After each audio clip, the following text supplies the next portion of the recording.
बिस्मिल्लाहिर्रहमानिर्रहीम, अस्सलाम वालेकुम। मैं शाहिद सकलैन हूँ। आप मुझे मेरे यूट्यूब चैनल फेसबुक पेज पे देख रहे हैं। आज 12 अगस्त है और मंगल का दिन है। आज मैं आपके साथ शेयर करूँगा, ये ब्रिटिश पाकिस्तानी लड़के हैं, 3 लड़के हैं, इनका वालिद है।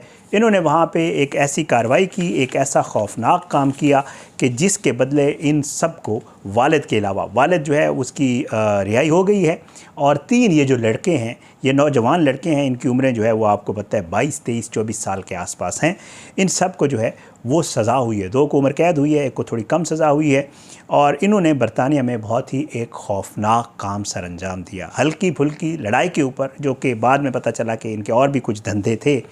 इन्होंने एक शख्स को छुरियां मारकर जो है वो कत्ल कर दिया। ये समझ रहे थे कि शायद ये इस मामले से बच जाएंगे, लेकिन ये बच नहीं सके, क्योंकि जहां इन्होंने ये कार्रवाई की वहां तो सीसीटीवी कैमरास नहीं लगे हुए थे। लेकिन जब पुलिस ने आसपास के सीसीटीवी कैमरास चेक किए तो 2 भाई जो है उसमें आए, तीसरा भाई भी फिर उसमें आया। सब चीज़ें क्लियर हुई। फिर पुलिस ने जब रिकॉर्ड निकाला तो पुलिस को पता चला कि असल में ये मुद्दा था क्या, इन्होंने ऐसा क्यों किया, और वो जो लड़का जो कि इनका हम उम्र था तकरीबन, उसको क्यों मारा। ये सारी चीज़ें जो है आज की इस वीडियो में आपके साथ शेयर करेंगे।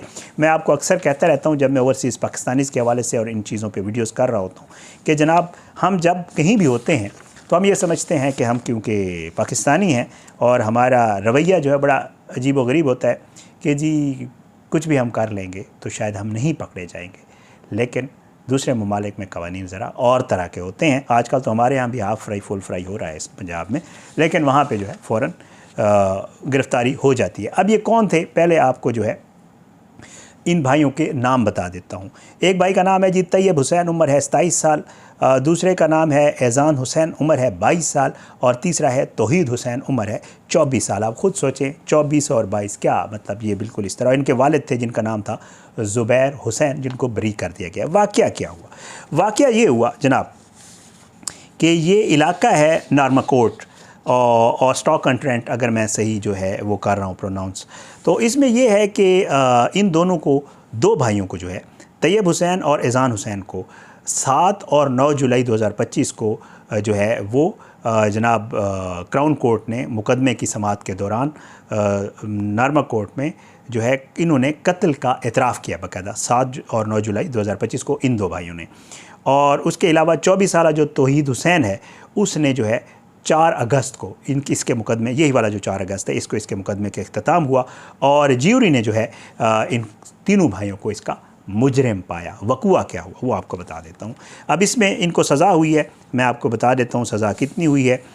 तैयब हुसैन जिसकी उम्र 27 साल है, इसको जो है उम्र कैद हुई है, तकरीबन 21 साल कहा जा रहा है सज़ा है। दूसरा भाई एजान हुसैन है, इसको भी उम्र कैद हुई है, इसकी उम्र 22 साल है, इसको भी 20 साल की सज़ा हुई है, उम्र कैद के आसपास है। और तीसरा है तौहीद हुसैन, उम्र 24 साल है, इसको 11 साल की सज़ा हुई है, वालिद को बरी कर दिया गया। अब हुआ क्या जनाब, ये कहते हैं कि जी वक़ुआ कुछ यूँ है कि 20 जुलाई सन 2024 को स्टफोर्ड से ताल्लुक़ रखने वाले एक ये जो है जो ब्लैक होते हैं वो शख्स था जिसका नाम था थापेलो जाली।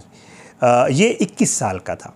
ये अपनी गाड़ी में जा रहा था, जिसके हवाले से बताया जा रहा है कि वॉक्सवैगन थी, और इसके अलावा जो है एक तरफ से ये जा रहा था और दूसरी तरफ से तौहीद हुसैन जो है वो आ रहा था अपनी गाड़ी, जिसका नाम जो बताई जाए होंडा सिविक थी। ये जा रहे थे तो इनका आपस में जो है गाड़ियाँ इनके आपस में टकरा गई। जब गाड़ियाँ टकराई तो ये बाहर निकले, और जैसे रोड रेज होता है आपको पता है, जो गुस्सा जुस्सा होता है, इन दोनों के आपस में जो है इसी 20 जुलाई वाले दिन इन दोनों का आपस में झगड़ा हो गया। और झगड़ा होने के बाद ये वहाँ से चले गए। जब चले गए तो बताया ये गया कि ये तौहीद हुसैन और ये जो शख्स था थापेलो, ये एक दूसरे को जानते थे और इनको पता था कि ये किस एरिया के रहने वाले हैं जनाब। उसके बाद इस तौहीद हुसैन ने उसी दिन 21 जुलाई को, 20 को ये वक़ुआ हुआ, 21 जुलाई वाले दिन बताया जा रहा है कि तौहीद और जो इसका भाई आज़ान है ये चले गए उस थापेलो जाली के इलाके में, और वहाँ जाके इन्होंने उसको ढूंढा। वो तो नज़र नहीं आया, लेकिन जिस गाड़ी में वो ट्रैवल कर रहा था वो नज़र आ गई। इन्होंने क्या किया, इन्होंने उसके शीशे वीशे तोड़े और उसके अंदर जो सामान वगैरह पड़ा था वो निकाला, और ये वहाँ से आ गए दोनों भाई, तौहीद और अज़ान। थापेलो बाहर निकला, उसने देखा यार मेरी गाड़ी टूट गई। और मज़े की बात यह है कि पता बाद में ये चला, जो ट्रायल में भी बताया गया, कि वो गाड़ी थापेलो की अपनी नहीं थी बल्कि उसकी गर्लफ्रेंड की थी, और वो यूनिवर्सिटी स्टूडेंट है जो उसकी गर्लफ्रेंड थी। थापेलो ने देखा कि मेरी गर्लफ्रेंड की गाड़ी तोड़ दी इन्होंने और चीज़ें भी ले गए। उसको ये पता था कि ये लोग कहाँ रहते हैं। बहरहाल जी थापेलो 21 जुलाई वाले दिन ही, जिस दिन उन्होंने शीशे तोड़े, उसी दिन थापेलो जो है वो स्टॉक ऑन ट्रेंट के इलाके नारमाकोट आया और इसमें जो है सीसीटीवी फुटेज बाकायदा अदालत में दिखाई गई और उसमें उसको थापेलो को इस नारमाकोट की गलियों में आते जाते बाकायदा तौर पे देखा जा सकता है। अच्छा, वो ना इनको ढूंढते हुए कहीं इनका आपस में आमना सामना हो गया। सीसीटीवी फुटेज चला के दिखाया गया कि जी जो है वो थापेलो को एक गली में भागते हुए देखा जा सकता है और फिर 4 सेकंड बाद उसी गली में तैयब और आज़ान हुसैन भी जो है गाड़ी से निकल कर चले जाते हैं। 4 सेकंड का ये फ़र्क है। पहले थापेलो भाग के गया और फिर गाड़ी रुकी और उससे तैयब और आज़ान वो इन्हीं से ही भाग रहा था एक्चुअली।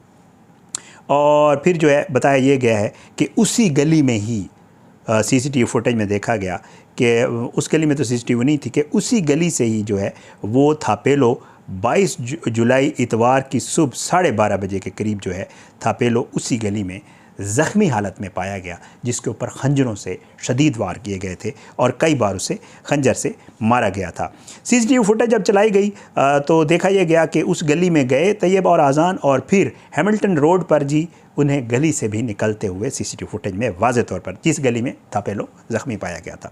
और जो है फिर उसके बाद देखा गया कि तैयब और आज़ान उस गली से निकले और एक गाड़ी आई जिसे तौहीद ही चला रहा था इनका भाई, और इस गाड़ी में बैठे और फिर ये वहाँ से फ़रार हो गए। और बताया ये गया है कि 12:30 बजे के करीब गली में वो ज़ख्मी पाया गया। जब उसके पास जो सर्विस पहुँचती है, रेस्क्यू सर्विस और पुलिस, 12:30 बजे के बाद करीब और तकरीबन 1:10 के ऊपर जो है उसी जगह पे उसको जब ट्रीटमेंट दिया जा रहा था तो थापेलो की मौत हो गई।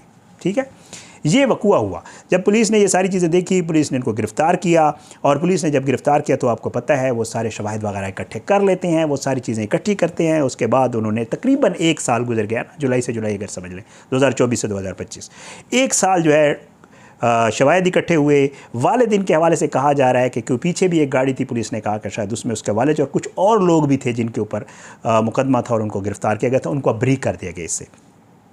बहरहाल जी उन्होंने इनका 1 साल तकरीबन केस चलाया और 1 साल केस चलाने के बाद अब इन 3 भाइयों को जो है वो सज़ा हो गई है और इनको जेल भेज दिया गया है और इनके वालिद को इससे बरी कर दिया गया। कहा जा रहा है इनके साथ ही इनका एक और दोस्त भी था जो उसी वक्त वकूए के अगले रोज़ जो है वो वहाँ से फ़रार होकर पाकिस्तान आ गया था।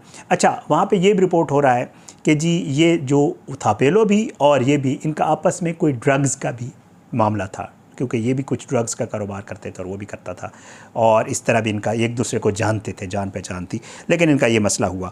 बहरहाल जी उनकी फैमिली वहाँ पे मौजूद थी थापेलो की और उन्होंने कहा कि हम थापेलो से बहुत प्यार करते हैं और उनकी कमी महसूस करते हैं। उसकी मौत ने हमारी ज़िंदगी में एक नाकाबिल तलाफ़ी खला छोड़ दिया है, जो उससे हम लोग बहुत प्यार करते थे।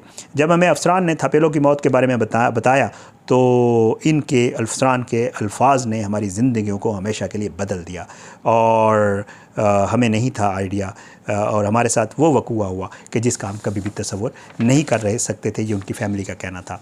और वो कहते हैं कि थापेलो की मौत तल्ख़ हकीकत थी और जिसने हमारे ख़ानदान की ज़िंदगी को तबाह बर्बाद कर दिया और जिससे महीने और हफ़्ते और उन्होंने अपने ख़यालात का इज़हार किया। ये रिपोर्ट हुआ है बाकायदा तौर पर।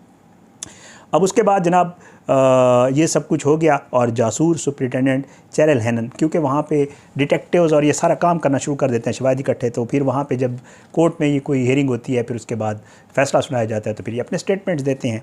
तो ये कहते हैं कि हमारे ख़यालात थापेलो के अहल खाना और दोस्तों के साथ हैं। ये एक सफ़ाकाना और बहुत ही खौफनाक अमल था और ये चाकू उठाने, क्योंकि आपको पता है वहाँ पे आजकल बहुत ज़्यादा हमले हो रहे हैं, ये चाकू वाले US में और इधर भी UK में भी, और ऐसे ग्रुपों के हवाले से ये जुर्म था जो कि इस लड़ाई के जो है वो अलमनाक नताइज को जो है वो ज़ाहिर करते हैं। ये सब कुछ वक़ूआ हुआ। ये भी अगेन ब्रिटिश पाकिस्तानी थे जिन्होंने ये सब कुछ किया और फिर उनको जो है वहाँ पे सज़ा हो गई है। कोशिश है इस तरह के जो स्टोरीज़ होती हैं मेरे पास जब आती हैं तो ये अवेयरनेस की स्टोरीज़ होती हैं। मैं और हर वीडियो के एंड पे यही कहता हूँ कि अगर आप किसी मुल्क में हैं तो आप रिप्रेजेंट कर रहे होते हैं। ये ब्रिटिश बॉर्न थे, पाकिस्तानी पीछे से बैकग्राउंड है, लेकिन ज़ाहिर है पाकिस्तानी तो थे, इन्होंने वहाँ पे ये सब कुछ किया है। अब देखते हैं इनके हवाले से बाकी भी और इस तरह की जो भी खबरें आगे आएंगी इंशाअल्लाह आपके साथ ज़रूर शेयर करेंगे। अपने दुआओं में याद रखा करें। अल्लाह हम सबको अपनी ज़ुबान में रखे, अल्लाह हमारे हाथों से और हमसे अच्छे काम जो है वो ले, अच्छे काम करने की तौफीक अता फरमाए। इजाज़त दें, इंशाअल्लाह अगली वीडियो में मुलाकात ज़रूर होगी, लेकिन बशर्ते ज़िंदगी। पाकिस्तान जिंदाबाद। अल्लाह हाफ़िज़।